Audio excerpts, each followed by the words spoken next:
Space Cowboy Books presents Simultaneous Times, a science and speculative fiction podcast. Short stories to stir the imagination by contemporary authors.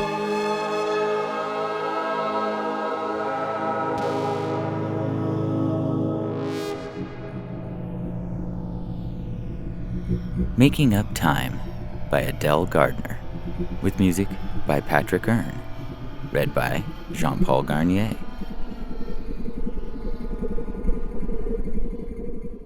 "Captain, we've overshot the mark," I sang out with glee. "Great job, Sonia, precise as always." Chipper Captain Ruiz, always keeping the praise flowing. One of the many reasons I liked her. We watched the clock together.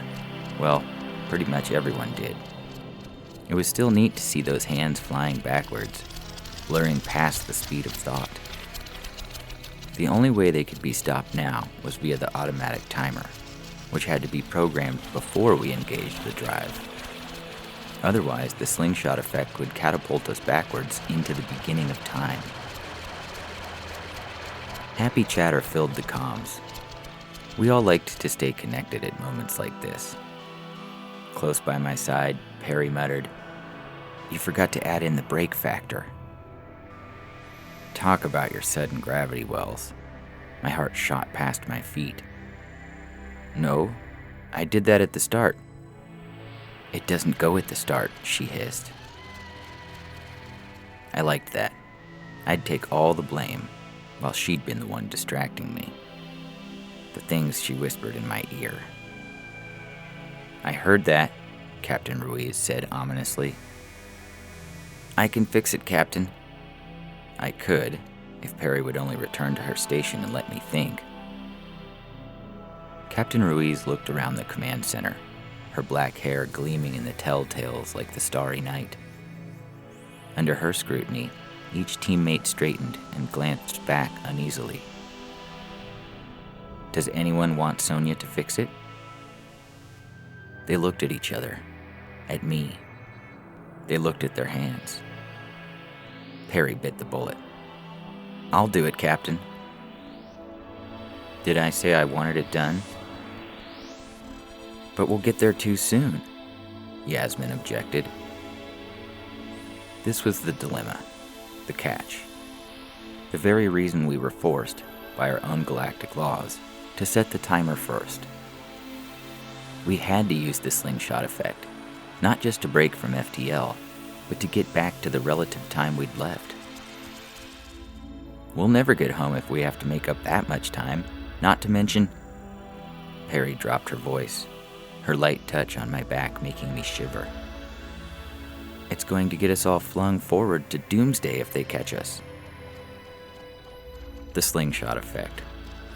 First conceived as a way to use planetary mass to propel humans farther and faster into deep space, it had become our time saver, our miracle cure.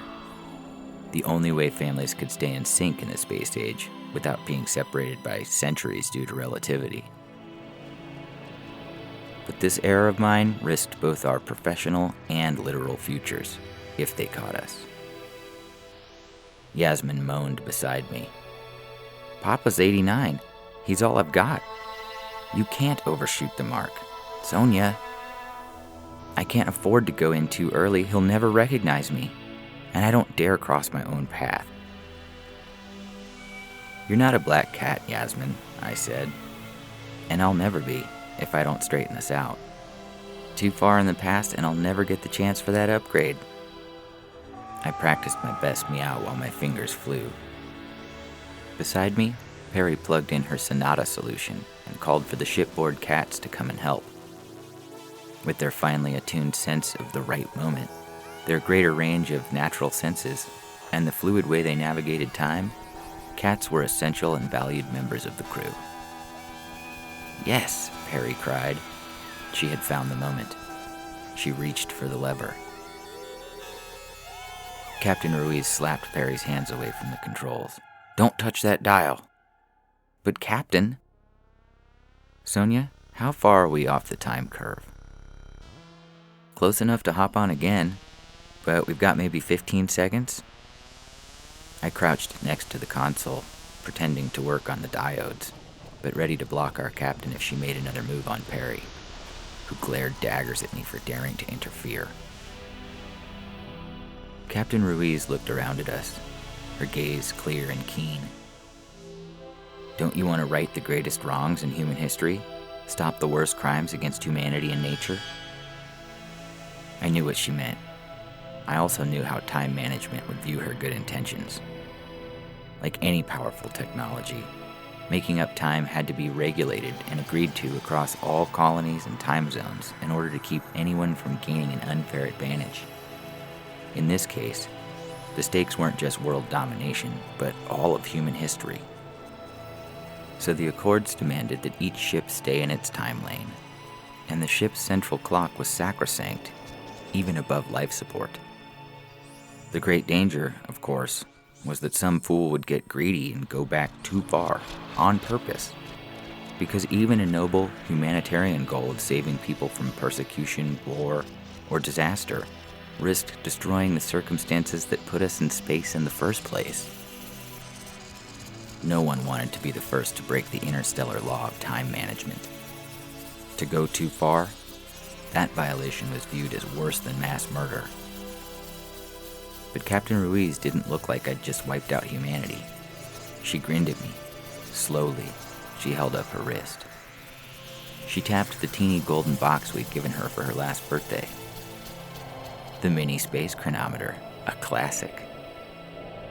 It never goes out of style, I said nervously. It's the Harrison Maker's Mark. She named the company that stretched all the way back to seafaring days, when the invention of an accurate marine chronometer had finally allowed people to navigate the seas, across what they considered almost inconceivable distances. We all chipped in, Captain, Perry said. It had been our present of appreciation for the woman who kept us alive through 25 incredible missions. Many ships never made it past 15 before the frazzled crew and battered ship gave up and settled on a planet. Calibrated to keep accurate time despite acceleration or gravity shifts, it can mark a precise location in space-time, just as the originals solved the problem of longitude calculations at sea. Her violet eyes twinkled. I'm lost, Captain, I confessed. But I'm not and will never be. Excited whispers flowed through command like the whoosh of the recirc kicking in.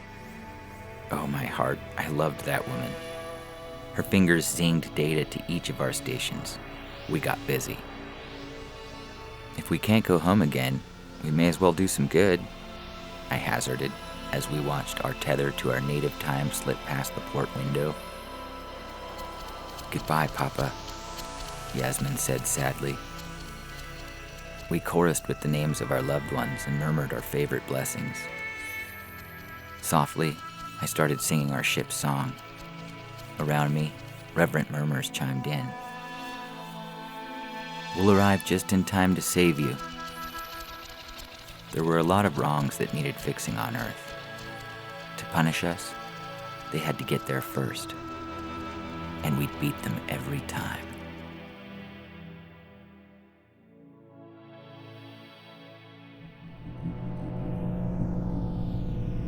Cortellian Rain by Jonathan Nevair, with music by Fog Machine, read by Jean-Paul Garnier.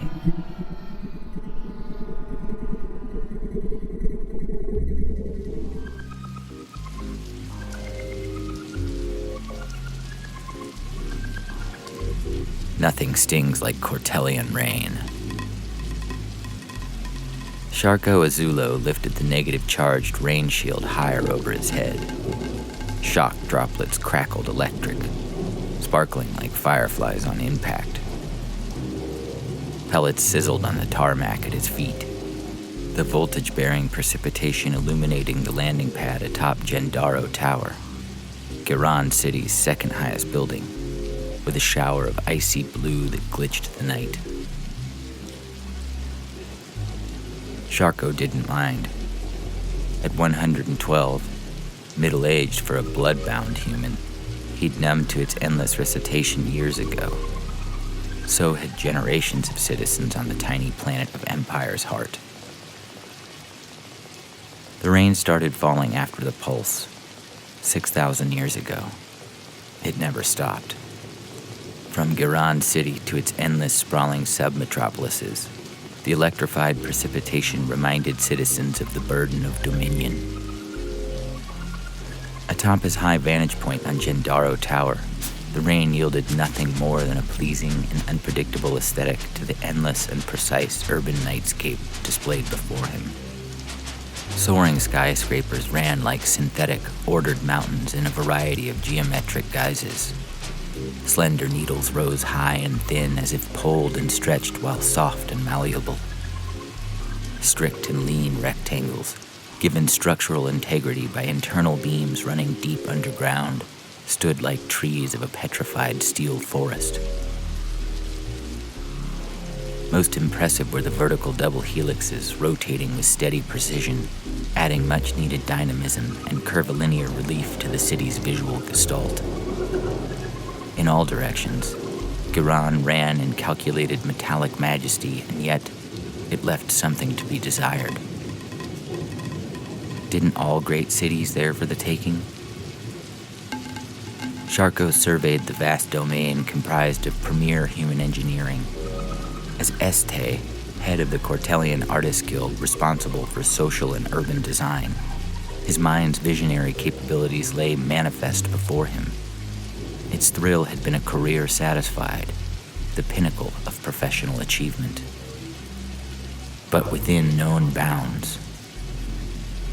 "Not anymore," he said, the sinister words barely audible over the crackling droplets. The ultimate tool had been liberated.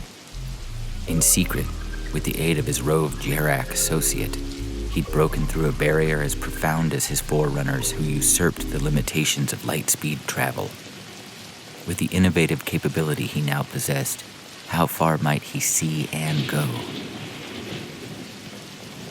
A tingle caressed his skin in the wet night. The teeny hairs on the back of his neck rose, and a shiver ran through him. It was watching. The unseen shadow of the tower's gaze fell onto his back. Sharko shook his head and shoulders to reposition his blazer and repel the chilling presence. No use. As if to remind him it offered a higher perch, the watcher lingered. An eyeless alien panopticon, the black monolithic needle loomed large. Perhaps it was an antenna to the God Gate, as many on Empire's heart believed. Or, as the skeptics in the Philosophy Guild touted, it might be a psychological jest left by the overlords after the pulse. An illusionistic trick gifted to generate self-regulation, exploiting mental insecurity and guilt that bubbled up from the unconscious. Did the gods predict the dubious operations catering to greed, profit, and personal gain by the bloodbounds running the Empire? Sharko dared not turn around. His confidence was fragile enough.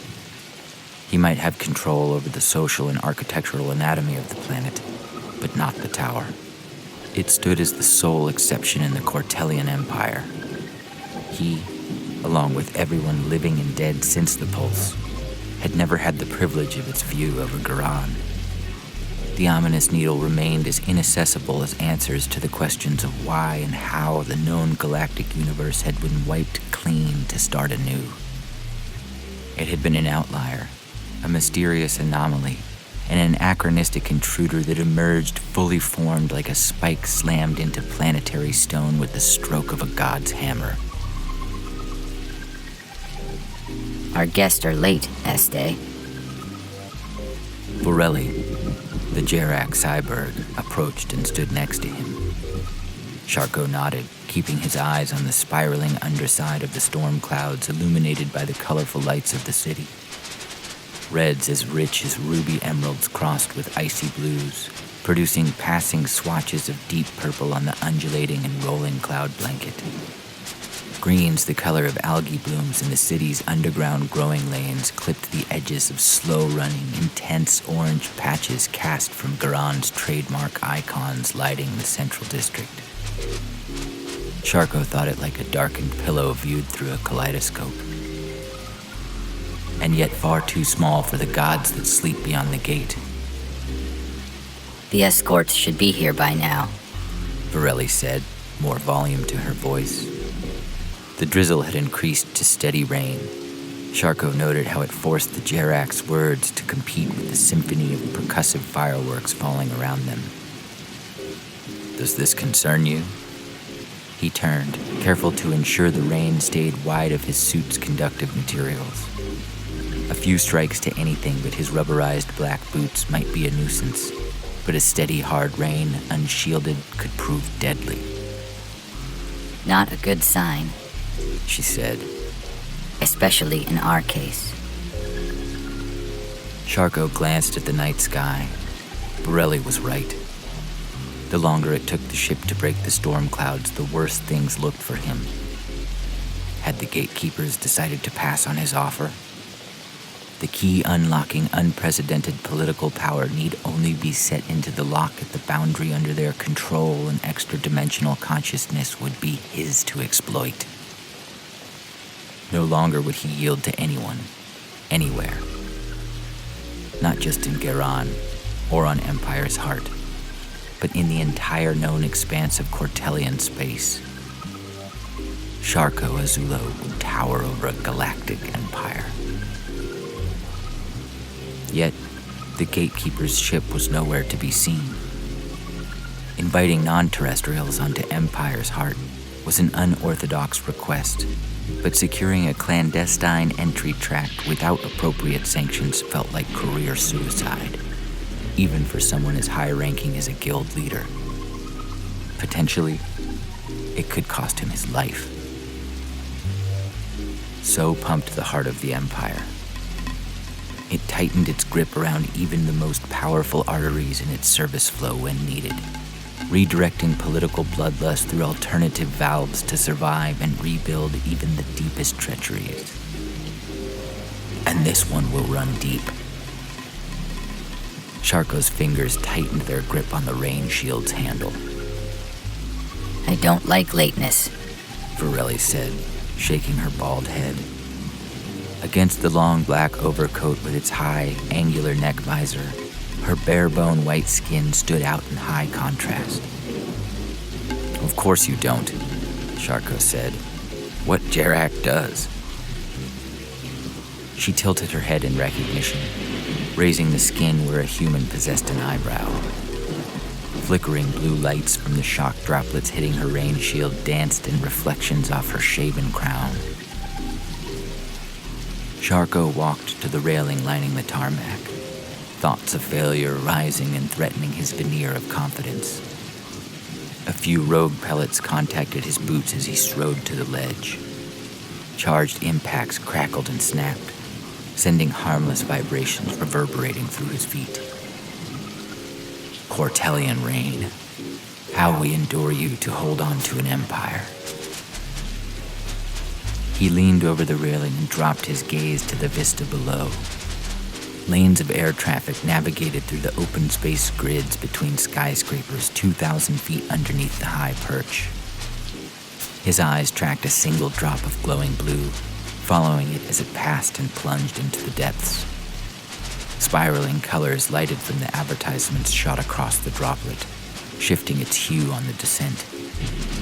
He lost sight of it before it reached the dense traffic of air taxis, city shuttles, and private crafts that clogged the avenues. From this height, calm and orderly illusion veiled the reality of frenzied activity and noise in the transportation lanes. The rain falls heavy tonight, Borelli said, appearing next to him. Perhaps it is the cause of the delay. Sharko stared at the barrage of droplets plummeting and filling the empty spaces between buildings with flickering blue streams of light. Why do we endure it? An entire galactic civilization answered to a small, rebuilt world because of events thousands of years earlier that remained inexplicable. It cast a powerful illusion, like a play running far too long for an audience that had become complacent. galactic rule could just as easily be given to another planetary or space-based nation and governed with equal success. Sharko knew the script and its players as well as any other citizen on the teeny world rotating near the galactic core. A tale spun from history had been woven into a truth long sustained. The Empire's heart was chosen. Do you believe, Varelli? Sharko turned to the Garak. Sir? The rain. I've never asked you. He faced the cyborg, her red eyes, consumed with the potent color of blood, shut and opened with mechanical precision. Are you a believer? He asked. I do not answer such questions, she said, and gazed down at the urban depths. Of course you don't, he scoffed. Mechano-humans didn't carry the same burdens of philosophical sufferings as the bloodbounds. It's not in your nature to do so. Correction. She said. It was trained out of my nature.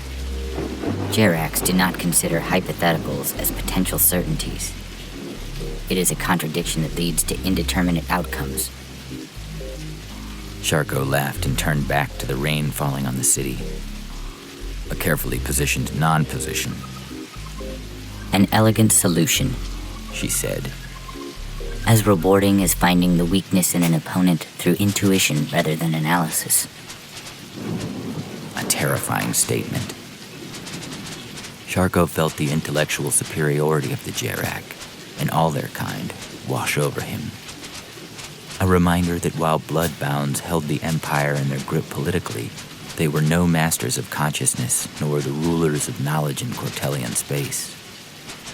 Without the Jeraks and the gatekeepers, the Empire lost 2 of its 3 legs.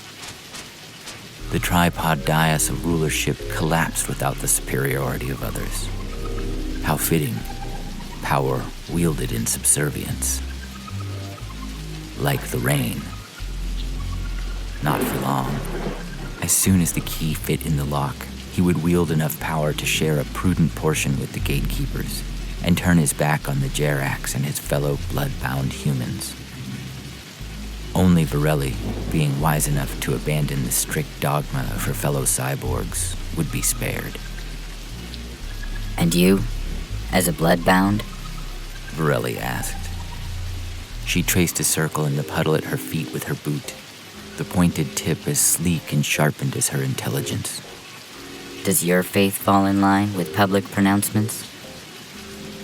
It was a bold question, bordering on a breach of social custom between 2 species. But he'd initiated the discourse and she'd snaked through the small, allowable rhetorical opening. Typical Jerak. Always finding a way to slip inside even the slightest crack with deadly precision. I stand by the Council's position in public, Sharko said. He ran a hand through his hair. Privately, I find the question untenable. The rain is here, so I relieve myself of the burden of weighing its purpose to the Empire. It wasn't a lie.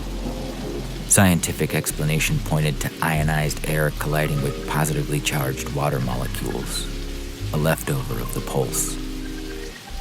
But myth usurps reason across the expanse of Cortellian space. From the galactic core, with its political network of star systems vying endlessly for influence in the courts, to the backwater nether reaches of the outer spirals, allure and mysticism held sway over an empire. Was that why he was leaving and taking a most precious weapon with him? Sharko closed his eyes and gave himself over to the crackling of rain impacting the tarmac. Did its electrostatic chorus defy scientific reason? A seductive spell, cast like grains of sand from an extra-dimensional god's hand, had crossed the Empire, pleasing the ears of billions, convincing a galactic civilization of power reborn, given liberty to flourish by an unknown, watching force. But for how long? An eternity, it was said. or at least until the gods returned in grace. The pulse that wiped the planet of its past had come and gone 6,000 years ago, a blip in cosmic time. But for the bloodbounds whose lifespans were roughly 200 years, it felt like truth passing into myth. Flight lights, Forelli said, breaking his rumination and relieving him of the need to answer her question. Sharko spun to face the landing pad. He held his range shield higher to gain a clear view of the storm clouds. A ship, illuminated by sparkling raindrops impacting its hull, descended from the colored reflections in the cloud cover. I sense expansion, Forelli said. as if there were a... That's not our escort. Sharko stared, transfixed. The gate is open, The cyborg said. A gleaming silver ship, rippling in waves of immateriality, reached the tarmac and hovered as it aligned itself with the central landing lights. He and Forelli moved further away to avoid the spray of rain blowing from the reverse burners. Like a predatory, interdimensional insect, the ship's wings collapsed inward over its back. A set of landing legs butterflied open. With a thud, the craft dropped onto the landing pad and acquiesced to three-dimensional space and time. The seal on the craft's ramp broke with an audible hiss. Air shifted on the tarmac, an unseen current palpable and rising. Invisible energy rushed through him. Sharko's flesh and blood quivered. Through the mist, an indistinct humanoid descended and stood unprotected from the rain. The falling pellets vanished around its blue aura. "It can't be," he whispered. Forelli dropped to one knee. Sparks flew off her thigh as rain contacted her limb, extending beyond the range of the rain shield. The Jerak held the pain inside in silent and devout reverence. Sharko stumbled back as a second wave hit, nearly losing his grip on the rain shield. Information flooded his neural highways. Answers to questions debated for thousands of years swirled inside his mind. Forelli glanced up at him from her pious position. The Jerak's expression made clear that the thought answers also filled her mind. Explications bombarded him like epistemological artillery firing back and forth on an internal mental battlefield. His neurons turned to fireworks. "I can't." Sharko swayed.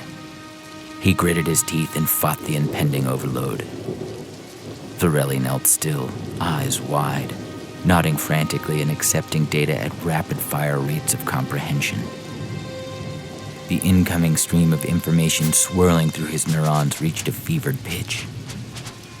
In the corner of his blurred vision, Forelli's bald head shook and rattled. "Please," he screamed internally, struggling with each word. "I can't." As if in pathetic apology, the unknown visitor slowed the neural sequence. The volleys inside his mind were cast aside like leaves blown away by the wind. Sharko exhaled and loosened his sweaty grip on the rain shield's handle. He closed his eyes and fought back rising nausea. Calm and control returned to his internal comprehensive mechanics.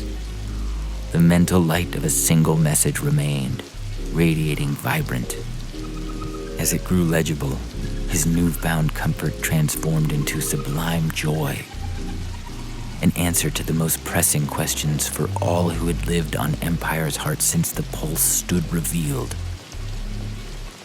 Sharko, Forelli's voice came from below where she kneeled, clear and crisp, and yet only a whisper.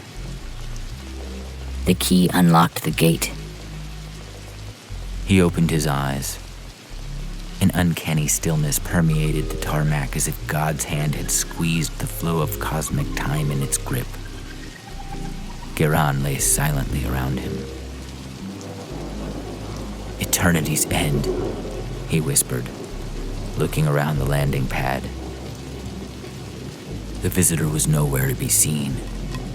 On instinct, he turned and faced the tower. Near its zenith, a diamond-shaped window shone brightly. A faint silhouette of a figure stood, backlit, casting a blue glow.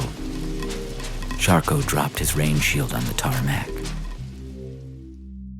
The rain had stopped.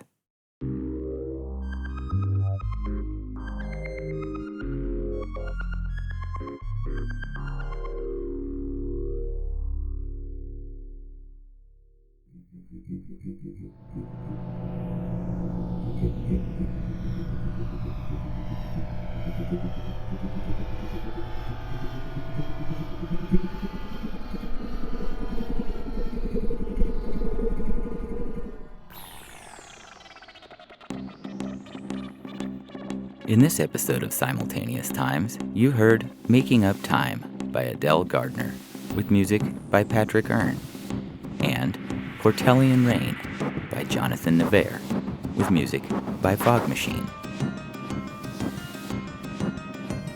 Theme music by Dane Luscombe. Visit us at our bookstore in Joshua Tree or at spacecowboybooks.com. And don't forget to like and subscribe to this podcast. And get a hold of us on Instagram and Twitter. We'd love to know what you think of the show.